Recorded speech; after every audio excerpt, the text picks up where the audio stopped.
Question is asked about the Kumbaya. We're very excited. We've been working on that now for 8 solid years, almost 9. So we started in 2011, and we'll just do the fast forward with it. A good friend of mine, Sudi Levy, she's a white friend of mine. She traveled to Washington, D.C. We were working on something that had never happened before. As I tell my good friend here that how to pronounce your last name? Michelle. Michelle, okay then, that's the first name. Like my first name is Griffin. Okay. Like Michelle, I have a niche for certain things, and I said, wow, the ring shout. Culturally, I'm very much into that Gullah Geechee. I'm seventh generation Gullah Geechee. We say things like come here this or that day, and the ring shout.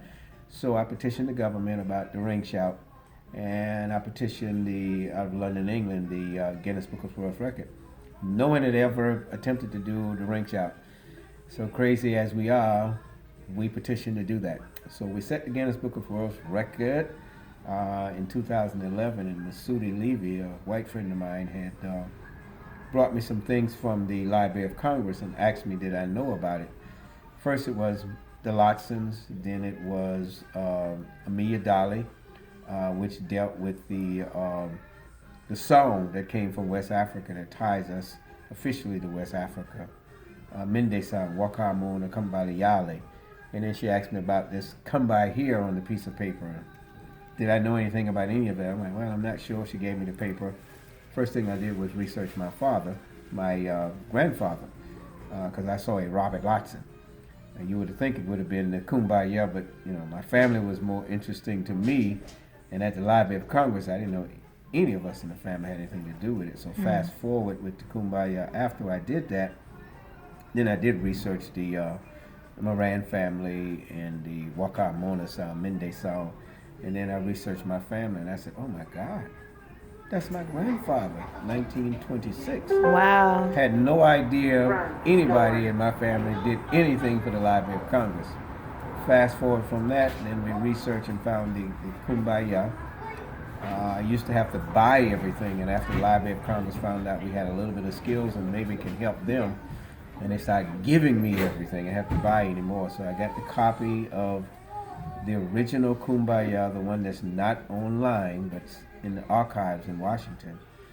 And we thought maybe, and then we found out, oh my God, that is the famous Kumbaya. Wow. They didn't know what the African American person that was singing it, what his full name was, they didn't know.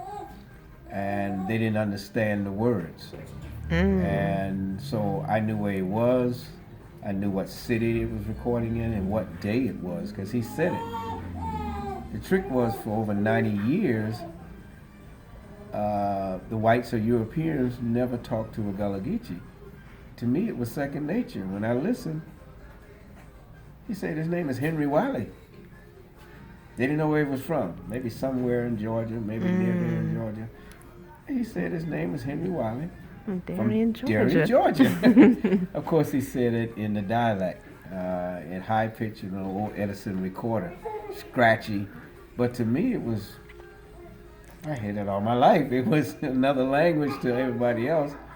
He said Henry Wiley from Darien, Georgia, okay, April 17th, okay, 1926. And that's when I knew I had something. But I was mature enough to know that I can tell the world, the person that cries wolf. I already knew in my mind, nobody's going to believe me, I made it all up. So I took all these years to go through the history of that. As you say, a person about Mr. Fry, which was white, and have a marker up and all saying that, he wrote it. Of course, that was defunct because he said he wrote it in the 30s, and this recording was there in 1926. So that's easy to defunct that. So fast forward from that, we took the slower road to reach to the point where we are now worldwide with the real history. And that was, we went with Georgia first. After we knew what we had, now we have to prove the state of Georgia. So we came up with a clever idea. Don't go for a song, because we already have Georgia on my mind. And Ray Charles made it famous, but he wasn't the guy that wrote it, okay? And there's another one, I think, is Georgia Waltz. So they had 2 Georgia songs.